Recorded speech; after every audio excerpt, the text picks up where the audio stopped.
Hace instantes analizábamos con Fernando Fraquelli el aspecto político de las declaraciones que hizo Mauricio Macri, el expresidente, en las últimas horas, y ahora con Raúl de la Torre el aspecto absolutamente económico, porque Macri se desligó de la crisis económica diciendo, entre otras cosas, Raúl, que su gobierno como tal, hablando de economía, había concluido el 11 de agosto del año 2019, es decir, 4 meses antes de entregar la banda presidencial. Claro, él fijó la fecha de las PASO y dijo que a partir de ahí es donde cambia absolutamente el clima económico por el regreso al pasado, como lo describe él, cuando, recordemos, un triunfo contundente, el de las PASO de Alberto Fernández sobre la candidatura de Mauricio Macri. Recordemos lo que pasa ese 11 de agosto y más precisamente el 12 de agosto.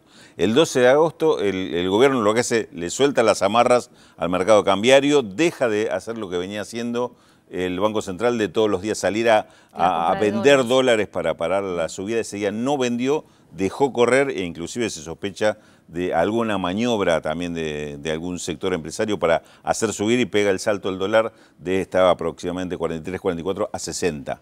Llegó a cotizar 61, después se estabilizó, y la palabra estabilizar acá queda más incómoda que en ningún lado. 58, antigua, ¿no? Queda antigua, 58, 59 pesos. A partir de ahí empezó toda una situación de pérdida de reserva, de descontrol cambiario y demás, que fue todo el proceso que atravesó el país desde agosto hasta el 27 de octubre, ¿no? Y en ese sentido también en su momento el pedido de que quienes habían ganado las elecciones en primera vuelta colaboraran en esta gestión económica de los 4 meses y política, ¿no? Sí, exactamente. Una especie de convocatoria también como para hacer una especie de transición entre lo que había, que era una crisis importantísima, sí, y lo que iba a venir. Claro, recordemos que aparte el país venía en crisis desde el año 2018, prácticamente diciembre de 2017 empieza la crisis, al gobierno se le empiezan a ir las cosas de la mano. El propio Mauricio Macri anoche lo decía, que a partir de ese momento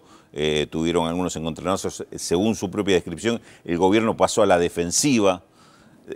También lo estoy citando a Mauricio Macri, dejó de escuchar a la gente, lo que no explica lo que sucedió en abril-mayo de 2018, que fue el acuerdo con el Fondo Monetario, que al gobierno le dejan de prestar dinero de afuera, pierde esa ancla que era la deuda externa. Entonces ahí empieza una crisis total de la economía argentina, una recesión en la parte productiva y un gran desequilibrio financiero y cambiario. A eso se llega, así se llega a agosto a las elecciones. Lo que se intentó de agosto a octubre hacer una transición ordenada con participación de los sectores, cuando era claro que Alberto Fernández iba a ser el próximo presidente, no se logró. Por el contrario, bueno, con las palabras de anoche de Macri lo reconfirman, es decir, el gobierno dejó el bastón de mando, digamos, dejó que la economía fluyera solo y en una enorme crisis. 23.000 millones de dólares es la cifra que se perdió de reservas entre una fecha y otra, 11 de agosto, 27 de octubre.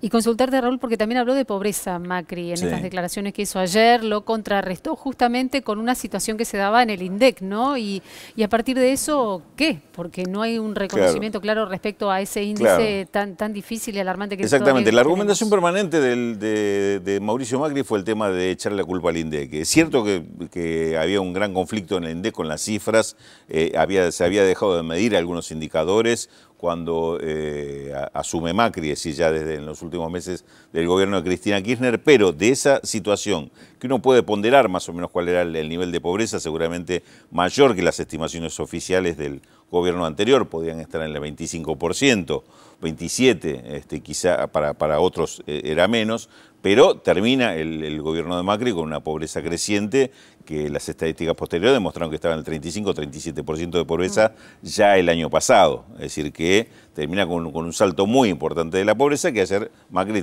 también trató de eludir. Raúl, muchísimas gracias. Nada, por favor. Seguimos con más información.